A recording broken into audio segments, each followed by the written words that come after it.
Kisah Umar bin Khattab radhiyallahu an. Assalamualaikum warahmatullahi wabarakatuh. Sahabat fillah rahimakumullah. Pada video sebelumnya telah dikisahkan setelah Umar masuk Islam dan jumlah kaum muslimin telah mencapai 300 orang, maka pada saat itu pula Rasulullah SAW berusaha melakukan negosiasi perdamaian terhadap kaum Quraisy, yakni untuk memberikan kebebasan terhadap kaum muslimin untuk berdakwah karena agama Allah. Namun, apa yang dilakukan oleh kaum Quraisy? Kaum Quraisy telah melakukan penyiksaan terhadap kaum muslimin yang lemah. Bahkan kaum Quraisy berusaha untuk melakukan penyerangan terhadap kaum muslimin di Madinah. Apa yang dilakukan oleh Rasulullah? Dengan personil 300 orang, Rasulullah beserta kaum muslimin menyongsong kedatangan kaum Quraisy di Badar. Bagaimanakah peranan Umar bin Khattab dan pandangannya terhadap tawanannya? Simak video berikut ini dan jangan di skip. Mari kita simak bersama-sama. Umar, Perang Badar dan tawanan perang. Quraisy tidak puas dengan perdamaian yang ditawarkan Rasulullah agar memberikan kebebasan orang berdakwah demi agama Allah.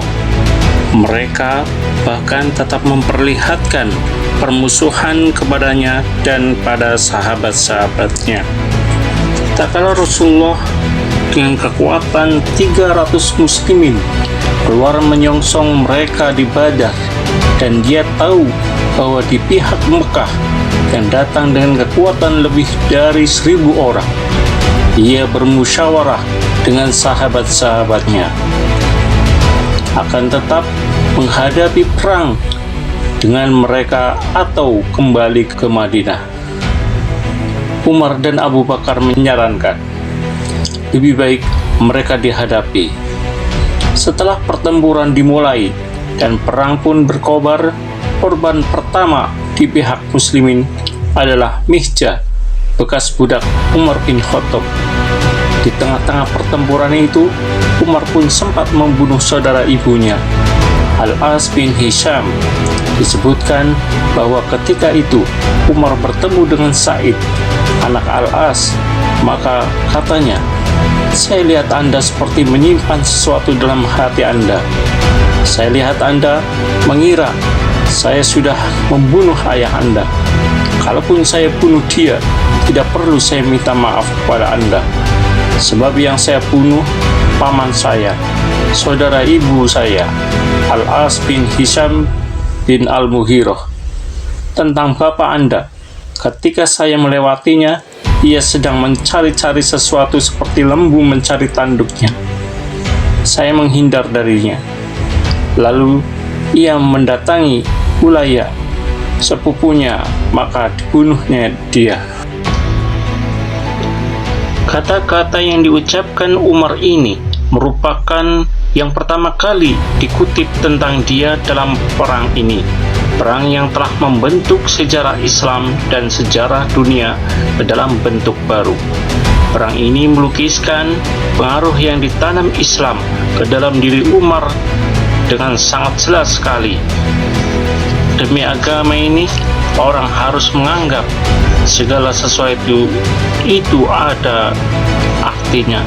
Tidak boleh ragu ketika terjadi jika harus berhadapan dengan saudara atau dengan kerabat dekat.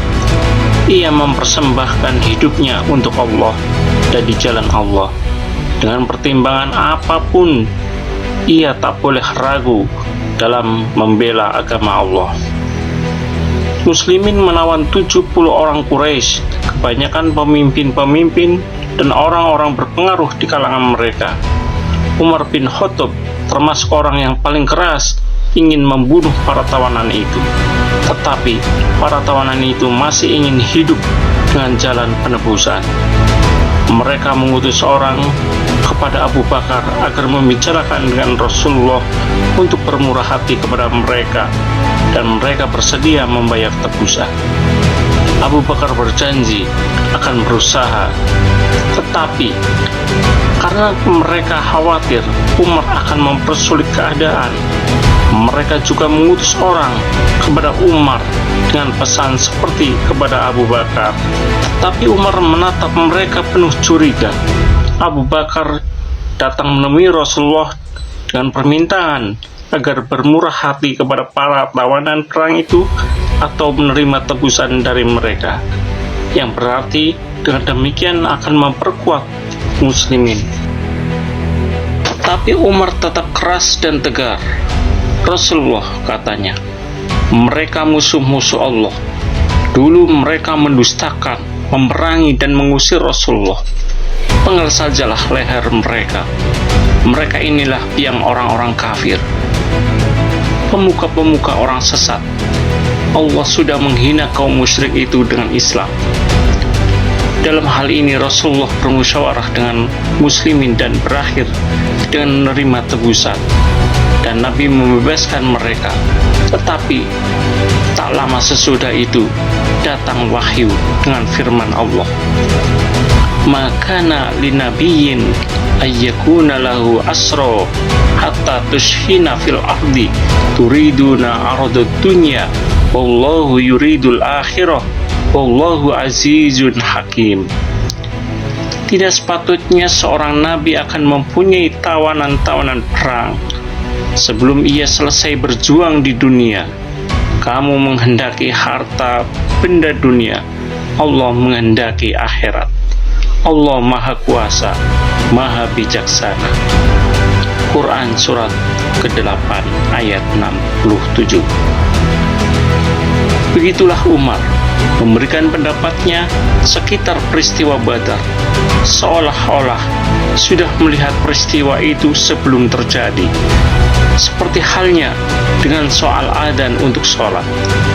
Dengan demikian, Nabi dan kaum muslimin sangat menghargai pendapatnya.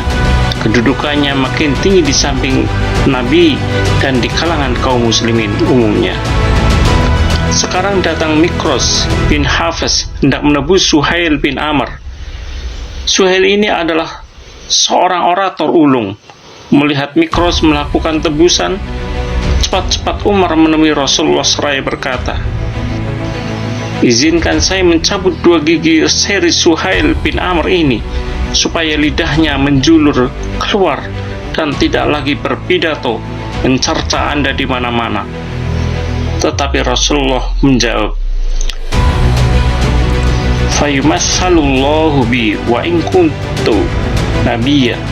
Saya tidak akan memperlakukannya secara kejam, supaya Allah tidak memperlakukan saya demikian, sekalipun saya seorang nabi. Ucapan Umar itu terus terang menunjukkan kegigihannya mengenai pendapatnya untuk tidak membiarkan pertawanan dan berkemampuan kembali mengadakan perlawanan kepada kaum muslimin. Ia sangat menekankan pendapatnya itu kendati masyarakat muslimin sudah memutuskan menerima tebusan. Wahyu turun memperkuat pendapat Umar mengenai para tawanan perang. Ini juga membuat Umar makin dekat di hati Nabi. Ia telah menjadi pendampingnya seperti juga Abu Bakar. Hafsah, putri Umar, istri Hunais bin Huzafah, adalah seorang yang mula-mula dalam Islam, tetapi Hafsah ditinggalkan wafat oleh Hunais beberapa bulan sebelum perang Badar. Kemudian Rasulullah menikah dengan Hafsah seperti dengan Aisyah putri Abu Bakar sebelum itu.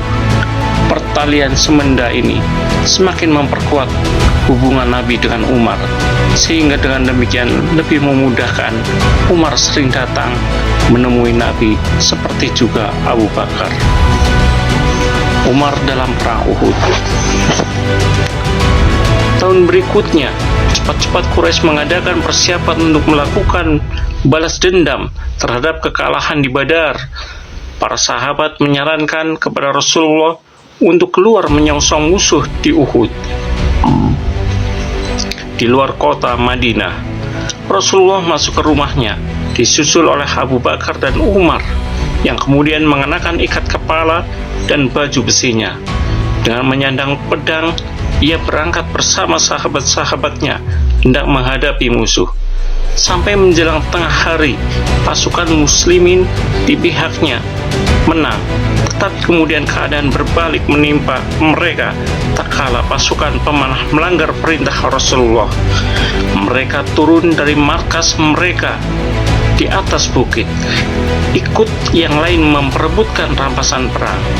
Kesempatan ini digunakan oleh Khalid bin Walid memutar pasukan berkuda Quraisy ke belakang pasukan muslimin. Kemudian ia berteriak keras-keras yang membuat pihak Quraisy kembali menyerang Muhammad dan sahabat-sahabatnya yang sedang sibuk mengumpulkan rampasan perang. Karena serangan Quraisy itu, sekarang pasukan muslimin menjadi kacau dan barisan centang perenang. Keadaan makin panik dan mereka cerai-berai setelah seorang musyrik berteriak, "Muhammad sudah terbunuh." Mendengar teriakan itu, terbayang oleh pihak kaum muslimin bahwa mereka dan agama yang mereka imani tidak lagi tetap hidup. Agama ini tetap hidup, dan mereka juga tetap hidup karena Allah sudah menjanjikan kepada Rasulullah kemenangan. Sekarang Rasulullah sudah terbunuh di tangan kaum musyrik, dan sahabat-sahabat sudah mengalami kekalahan, dihajar oleh pihak musyrik. Bahkan tokoh-tokoh Muhajirin dan Ansor pun sudah pasrah dan putus asa. Mereka lalu pergi menyendiri dan duduk-duduk di sisi gunung. Ketika itulah kemudian Anas bin An-Nadr datang ke tempat itu. Dilihatnya juga ada Umar bin Khattab, Thalhah bin Ubaidillah, dan beberapa orang lagi kaum muslimin yang sedang dalam keadaan kacau balau dan putus asa, tak tahu apa yang harus diperbuat. Ketika itu ia berkata kepada mereka, "Mengapa kamu duduk-duduk di sini?" Mereka menjawab, "Rasulullah sudah terbunuh. Untuk apa lagi kita hidup sudah itu? Bangunlah, biarlah kita juga mati untuk tujuan yang sama." Sesudah itu, ia maju menghadapi musuh. Ia bertempur mati-matian, bertempur tiada taranya. Ia menemui ajalnya setelah mengalami 70 pukulan musuh, sehingga ketika itu orang sudah tidak dapat mengenalnya lagi. Kalau tidak karena saudara perempuannya yang datang dan mengenalinya dari ujung jari-jarinya.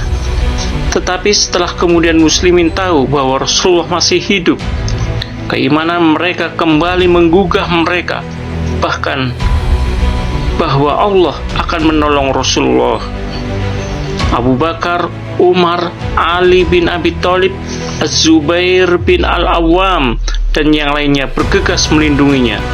Mengetahui keadaan ini, Khalid bin Walid naik ke atas bukit memimpin pasukan berkuda dengan tujuan menghabisi Muhammad dan orang-orang di sekitarnya. Tetapi Umar bin Khattab dan beberapa orang lagi dari pihak muslimin sudah siap menghadapi Khalid dan pasukan berkudanya. Mati-matian mereka mengadakan perlawanan dan melindungi Rasulullah sampai berhasil mengusir mereka mundur. Tujuan Khalid tidak tercapai. Di atas sudah kita sebutkan tentang Umar dan apa yang diduganya akan terjadi, seperti soal adzan untuk sholat, membuktikan bahwa agama telah menyerap ke dalam diri orang kuat ini, sehingga pikirannya hanya tertumpu pada disiplin yang akan membuat agama ini makin kukuh dan tersebar luas.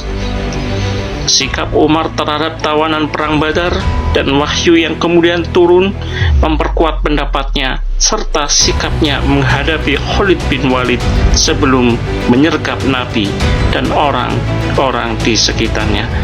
Kedua sikapnya ini sudah menunjukkan bukti bahwa kuat sekali tentang menyatunya agama Allah ke dalam diri Umar begitu rupa, sehingga ia begitu bersemangat dan makin kuat hendak membelanya. Tidak heran sejak mudanya hati sudah teguh pada apa yang diyakininya, dan semakin dan orang demikian bersedia menyerahkan hidupnya demi keyakinannya. Kita sudah melihat beberapa posisi Umar di masa jahiliyah. Semangatnya atau fanatiknya yang begitu besar terhadap Quraisy di luar kabilah-kabilah yang lain, juga semangatnya dalam menghadapi dakwah Muhammad, sehingga dia sendiri juga ikut menyiksa kaum muslimin yang mula-mula. Setelah mendapatkan hidayah dan Allah membimbing hatinya dengan iman yang kuat kepadanya, ia berdiri tegak di samping agama Allah, membelanya dengan semangat dan cara yang sama seperti ketika memeranginya dulu. Sekarang setelah muslimin dapat agama dan nabinya dalam membela agama ini, Umar mau mengorbankan segalanya, juga mau mengorbankan nyawanya.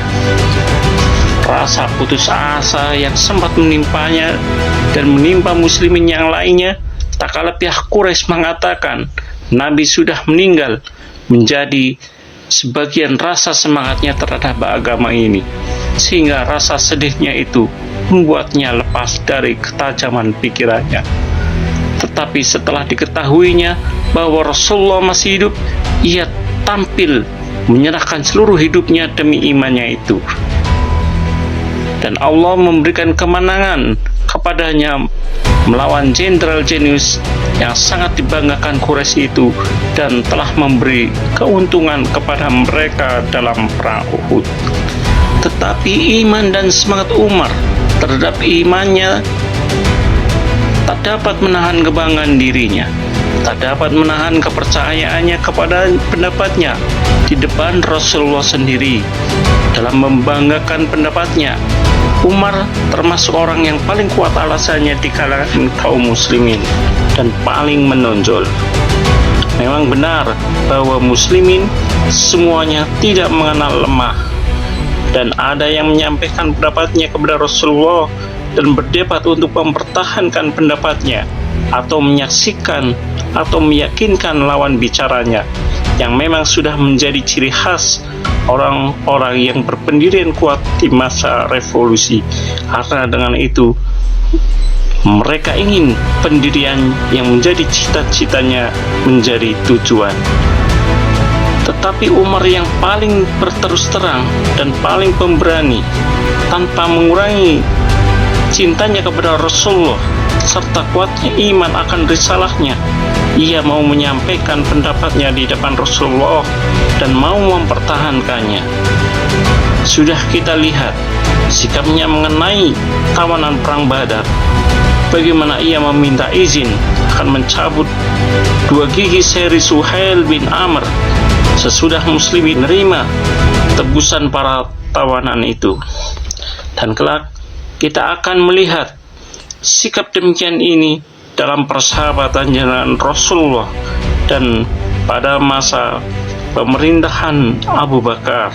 Kita akan melihat istihad di masa Rasulullah yang kemudian sebagian diperkuat oleh Quran, di samping ketentuan hukum dan prinsip-prinsip hasil istihad yang kita lihat sesudah Rasulullah wafat, yang sampai sekarang tetap menjadi pegangan kaum muslimin.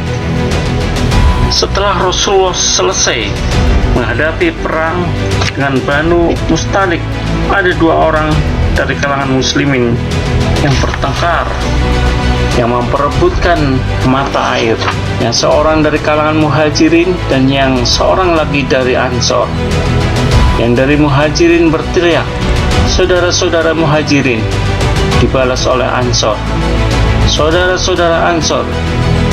Pada waktu itulah Abdullah bin Ubay bin Salul, pemimpin kaum munafik di Madinah, berkata kepada orang-orang di sekitarnya, "Di kota ini sudah banyak kaum muhajirin. Penggabungan kita dengan mereka akan seperti kata peribahasa, seperti membesarkan anak harimau. Sungguh kalau kita sudah kembali ke Madinah, orang yang berkuasa akan mengusir orang yang lebih hina." Kata-kata ini disampaikan kepada Rasulullah, yang ketika itu ada Umar bin Khattab. Umar naik pitam dan berkata, Rasulullah perintahkan kepada Abad bin Bishr supaya membunuhnya. Tetapi Rasulullah menjawab, Umar, bagaimana kalau sampai menjadi pembicaraan orang bahwa Muhammad membunuh sahabat-sahabatnya sendiri? Lalu ia meminta diumumkan supaya kaum muslimin segera berangkat pada waktu yang tidak biasa mereka lakukan.